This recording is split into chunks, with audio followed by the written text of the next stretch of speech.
is consciousness, being conscious about yourself or about this reality, equivalent to being smart? Like if someone's not being conscious or being aware of themselves or being aware of their thoughts or questioning their beliefs, does that mean they are stupid or at least not smarter than those people who do? Now, in my opinion, first, like I'll give you my opinion first. I think if I think there are three types of people. Um, let alone first, like we ignore who's the smartest. Well, the last one should be the smartest, in my opinion. Okay, though. So first one would be those people who never question about their beliefs at all. And second type of people is who are aware of their situations or and conscious about themselves, but that kind of makes them much more depressed. And types of people is what I think is the smartest out of all. Is These type of people are those people who know, like, are smart enough to utilize this logic, this, yeah, more like logic knowledge that they have. So being conscious and aware, but also at the same time being able to utilize this in order to make them happier, in order to make it as a make them use them as their favor in their life. So I think I fall in the second type, who is aware, who is trying to be honest with myself and conscious, like I'm trying to always put things that's happening in my mind into notes or something, like a recording like this, because I believe that I'm not smart enough.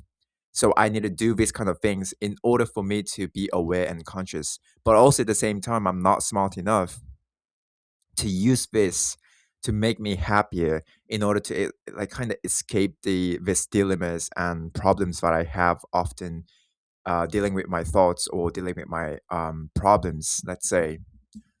So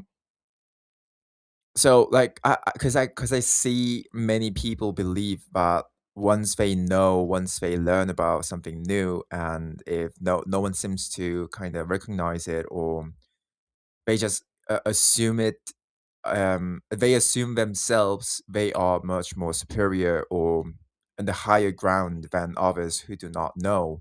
But what they are missing most of the times, what they're missing is people who seem like most of the times those people who are this happiest in this world aren't those people who's like completely mindless and completely like has no idea of what's going on inside their mind, but nor those people who always question things about their beliefs and thoughts, but those people who know how to utilize um what it does, what kind of these things does to them if they keep on going. So like they clock in very quickly and like kind of reverse it in order to not be depressed and despaired, and use it as their advantage. And I see this many times in, especially on sort of social media, and even in real life when I used to have many friends in my high school. Like it's very subtle, but you can kind of tell, and it applies to even the situations when are very insignificant. Like let's say like something about like some informations about like schoolwork or some like upcoming tests. Like you have this like really good, how do I say, like a faster way to solve the problems, let's say, like something that you think that others don't know because you found it out like in the through the internet, or like you found it, like you taught yourself, or so on and on. You kind of get this kind of confident, but also deep inside you, like you subconsciously know that this feeling isn't just being you knowing about more knowledge, but also at the same time, since it's competitive, especially in my high school, it was competitive grade, and like around my colleagues, and among my colleagues, like I'm the one who knows this, and I have this in my head, and I feel kind of like I'm above them again, like superior, and I think it gets bigger, it gets kind of obvious when it comes to especially politics or ideologies, different kind of ideologies. even in beliefs as well. Like it's very frequently seen um among atheists and religious people at the same time, depending on people. Yeah, it really depends on people, how they utilize their beliefs and how much they know about what they think they know. And that's why I think at the end, like, that's why Socrates, he said, like, know yourself, or like more like, I interpret it as like actually just like look at yourself and listen to what you're saying and listen to the things that's going on inside you. You don't know damn about this world. Like, I'm telling you, it's all about even the knowledge is very relative for someone. Even if you try to explain that kind of knowledge by your thought, it would by your thought, it would kind of save their life, or like, I don't know, like it's gonna change their life like it did to you. Most of the times, like, you'll find yourself being like an idiot, like seem like an idiot, since they don't value that information at all. Like, even if they somehow like slip that kind of like knowledge slipped by them, or they had a really good opportunity to learn it. If they are in a complete different dimension or world, like if their life isn't kind of anything similar to yours, or those people who would find that kind of knowledge very appealing or interesting, they just don't give a like damn about it at all. Like, they just like let it go, let it slide and move on, because it's not something that they value about. So at the end, like, it's even being conscious. Some people might like, most of the times when it comes to like philosophy or psychology, or like learning about the reality kind of things, people become very cocky and sound pretentious, and like they sound much more like someone who's trying to preach, and who thinks that he knows much more about this world than others, at least. And I'm not saying they are wrong in some sense, like in some ways, but you get where it gets dangerous, because once you believe that you are better than others because you know specific knowledges, then it's really hard to change them when you even see when even after you seeing the flaws, and being actually honest with yourself about those thoughts, and with yourself as well. So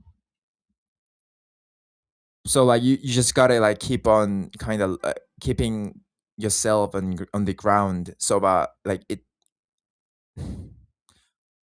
maybe you can like deliver your thoughts and information that like people might have missed, or people might need in the society. But also at the same time, like, being conscious isn't always good in the first place. Like, I'm talking about like specifically conscious here.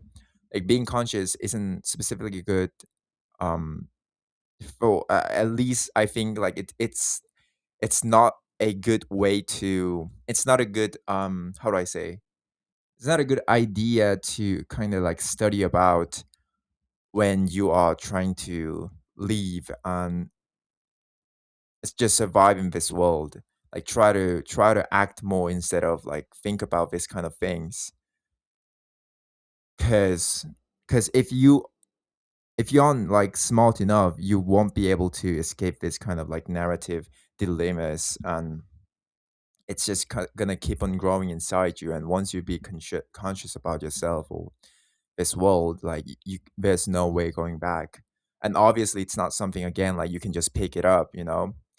Like, you have to accept it. You have to be actually honest with yourself when you're learning about it. I think that's just the best way to describe how consciousness comes to people who do, at the end, like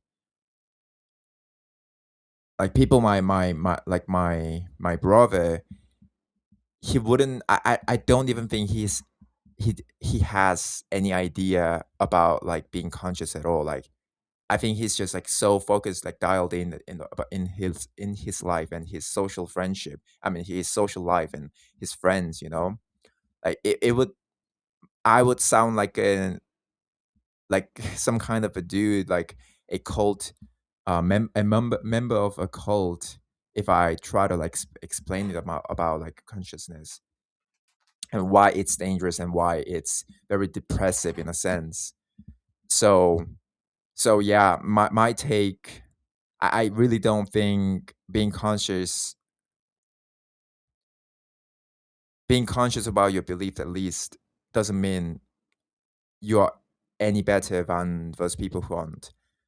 Um, yeah, in any ways, it's just like this. It could be the start of the journey, but it really depends on you where you land and how to utilize those ideas.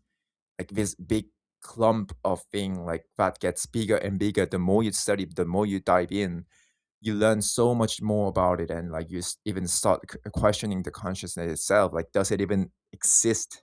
Does it even exist? Is it just the kind of like sensation that we get through neurons act how do I say, like neurons activating each other, millions and billions of neurons inside our brain. So yeah, like, I mean, if you go like deeper and deeper, like there's nothing left to believe, and the question itself strips every kind of beliefs apart. So you got to be very careful about that as well. But yeah, you aren't any better. We all should be pursuing. If you are already, if you consider yourself as someone who's being conscious about this world and the reality, then you shouldn't be pursuing to protect it. Like, you should be pursuing to actually utilize it or try to make your life better, try to make yourself happier using that idea, using that knowledge, instead of trying to have this kind of like novel mindset of like, I'm discovering myself, I'm learning more about myself kind of mindset. It gets first, you'll be way too quirky to have any kind of social relationship, in my opinion. Like, especially this kind of philosophies, like strong beliefs about something that most of people don't, is easy it gets kind of ooze out whenever you talk, or whenever you yeah whenever especially whenever you have just like a normal conversation, maybe like a not to daily basis kind of things. But once you start talking about like something specific, like like people just naturally know, we all have this kind of instinct to specify if this dude's a normal dude, a dude who's just like others, or a very unique one, like distinctive one.